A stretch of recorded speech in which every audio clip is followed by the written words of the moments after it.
This is a 16-inch MacBook Pro with 36GB of RAM, 1TB storage, M3 Max chip, which in total cost me $3,499. Actually, I wasn't a fan of a 16-inch display because it is too big and too heavy, but I have to confess it has a better visual experience. The 600 nits SDR brightness ensures the display performs well at any circumstance. Even under sunlight, you can still see it clearly. And it is looking astonishing with HDR enabled. Although it has same numbers of speakers with a 14-inch, but somehow I feel much better audio performance on this 16-inch version.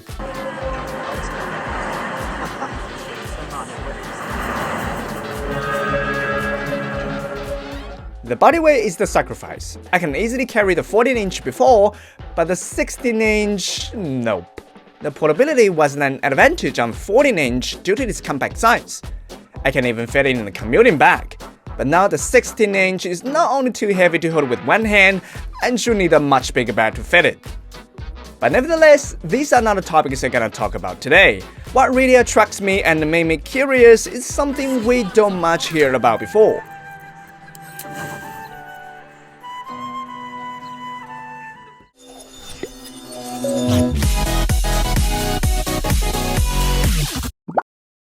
In recent years, Apple has put a lot of efforts in gaming territory, but the lineup is still not satisfying like the other platform. But at least, they have launched the macOS version Baldur's Gate 3 before they released the M3 Max. So how is it on gaming? Well, fantastic. With a full graphics setting and HDR enabled, M3 Max is running stably and barely without any lag. Coupled with the HDR screen of 1600 nits peak brightness and the light tracing which are only available in the M3 series, the giant sword shines under the sunlight. The details on the animal's fur and the texture of the clothes are looking so real and vivid. Even the ruins on the UI are also much brighter.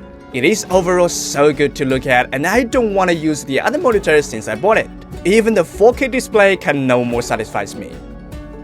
With a larger screen and a good audio system, I can have more immersive gaming experience. And the gaming mode will be enabled automatically, which will maintain the full performance without power supply. Having a little break at work, a little entertainment before sleep, or during long time traveling. I can now also fulfill my spare time with the game on a MacBook. Many of the strategy games that requires CPU performance and the dedicated independent game that I love to play are all available on macOS. I don't have to keep sitting in front of the computer and tolerate the back pain anymore, but I can enjoy my gaming time whenever I am.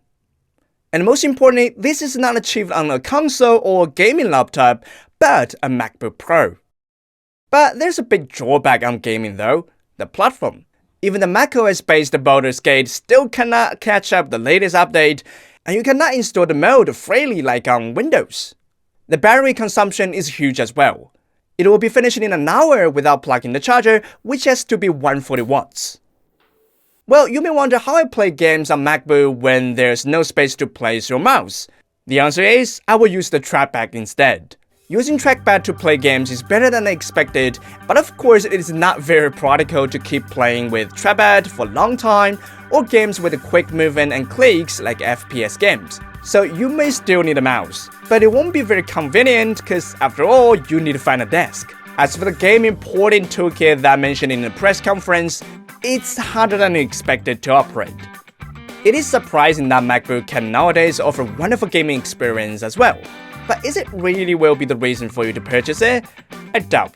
But nevertheless, you can now indeed switch from working to gaming real quick on MacBook. Speaking of work, editing is what I mostly do. Ever since I swapped to M3 Max, I barely encounter any lags on editing, and it is so fast when outputting files. And that is all thanks to its powerful hardware. But like any other product, sometimes it won't run. I don't know what kind of bug is this. It shows 65GB RAM occupied when I was just outputting a blog. But the thing is, I have only 36, and it was totally dead, which I could do nothing about it. But luckily, it is not happening all the time, just very casually. And the rest of the time, M3 Max was performing very well. To input 30GB 4K material, it only took 2 minutes. If you're working on a project one after one just like me, you don't even need a hard disk. Even if you do, the Thunderbolt 4 can not just supply power and transmit, but also can send video signals. And it will shock you by its 500 megabits per second copy speed. But if you want to know how strong specifically the M3 Max is, I'm pretty sure there are other YouTubers who is more professional than me. Here what I'm sharing with you is just a true using experience like a regular customer just like you. M3 Max is absolutely powerful, and it's even too strong to sense it because it is so smooth when switching between different works. And I believe it can finish most of the jobs I give it to it. But $3,499, I can buy a whole set of Apple products. If I am a serious gamer, choosing PC is obviously a wiser choice.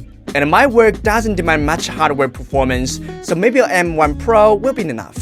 Media and education workers, more portable and lighter MacBook Air is what I recommend. Some people like our art designer, they would spend money on their screens. But if you have enough budget, looking for a laptop inside the Apple ecosystem, which is also capable for multiple jobs, then the MacBook Pro M3 Max is probably the best and the most comprehensive laptop you can buy. It is also my favorite Apple computer that I've been using for the longest time. The reason? I think I just spent too much time playing games on it. We give 7 points for this design. It is a beautiful laptop, but the strong hardware performance makes it heavy as well. Functionality 7 points. The problem of memory exceeding occasionally occurs, which is kind of annoying.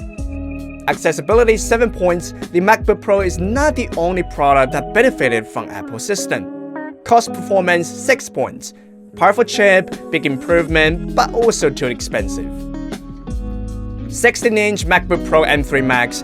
TESTV gives 6.74 subjective overall score. So is the M3 Max worth buying to you, or which laptop is your favorite? Leave your comment below the video. Thanks for watching, and remember, this is TESTV, a channel that's always honest. I will see you in the next upload.